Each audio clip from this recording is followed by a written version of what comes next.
I would have said I'm the least likely person ever to become a Christian. I had no interest in anything to do with God or Christianity. I was an ardent atheist, not a skeptic or an agnostic, but a definite atheist. And life looked good, I believed. I believed life was good and I was happy and carefree. I was very determined and full of self-will and lots of willpower, and whatever I wanted I seemed to have an ability to achieve, sometimes through hard work and determination, and whatever it took I would be very good at getting what I wanted. As I got into my later 20s I thought perhaps I should step off the wild child bandwagon, and I was approaching 30 and I met a very kind, good, decent man, and we got married, and I decided I at that point would put my wild ways behind me, and in many ways I did, and I married a lovely man and we settled down and bought a home and had 2 children in quite quick succession, two sons, and I'd already had a 3rd son who was born when I was in my 20s, so by this stage he would have been 7. And we settled down to be a family, and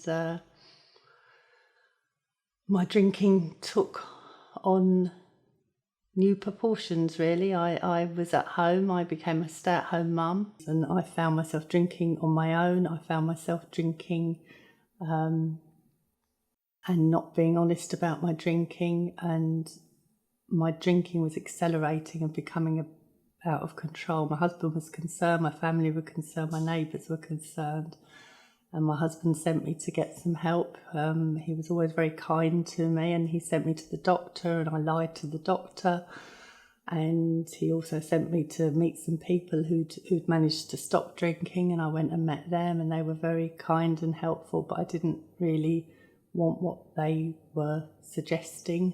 They spoke about God, and I thought that was quite sad, and they really should go out and have a good time maybe and just drink some more and they'd be fine.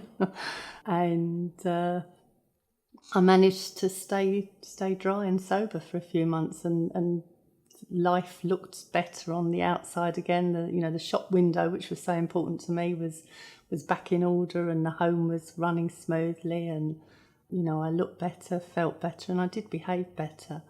But after a few months I was bored, and I just thought, well, it won't be any harm taking a few drinks. So I took a few drinks, and in an immensely short space of time I was back where I'd come from, and worse, and it was awful. And I was drinking when I didn't want to drink, drunk when I had no intention of being drunk, buying drink that I didn't even like anymore. The love affair had ended, but I just could not put the drink down. And my internal condition deteriorated, and for someone who'd never suffered from depression or even sort of great unhappiness, I found myself feeling very unhappy and very bleak and hopeless.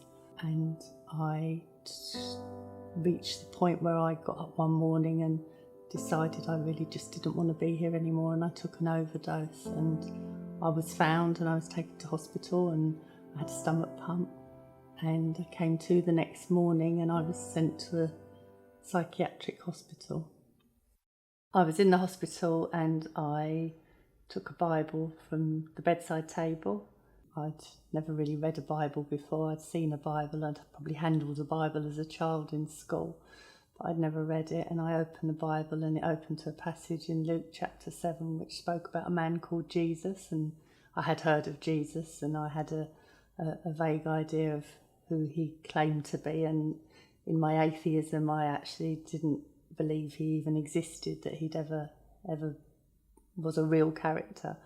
It opened by saying there was a woman who knew she was a sinner, and it spoke about her knowing there was a man called Jesus, and this man called Jesus was having supper at some very important people's house, and she went along, and in Jesus' presence she knelt down at his feet and she wept. And the story goes on to say that Jesus knew why she wept, and she knew she was a sinner, and Jesus knew she was a sinner. And as I was reading the story, I felt overwhelmed and overpowered by what my life was and the person who I thought I was, who was this happy-go-lucky, carefree, lovely person who made friends easily and was kind to people. And I actually saw the terrible wastefulness and futility of my own life and the sinfulness, and I believed, as that lady had done, there was a man called Jesus. And I knelt down by the side of my bed and I did weep, and they weren't crocodile tears. I wept for the life that I'd been leading, for the terrible waste of my life, for the sins of my life, for the wrongs that I'd caused not only the people that I loved and the people who loved me, but that I'd actually offended a holy God. I knew that in that instance from reading that passage. And the passage does end beautifully, because in the passage the Lord looks at the woman and tells her that her sins are forgiven, and tells her to go in peace, and that's what Christ did for me. He forgave me, he restored me, he raised me up. And I stood from the bed and I knew that Christ was with me and in me. I knew Christ was my saviour, that God was my creator, and that he'd sent Christ not only to die for me, but to take the punishment for all those sins that I'd come to realise I'd committed. And from that day onward, the desire to drink was completely removed from me. I never ever look on that as anything but a gift from God. That's not because of anything that I did or anything that I am, or any power that resides within me other than what Christ has done for me.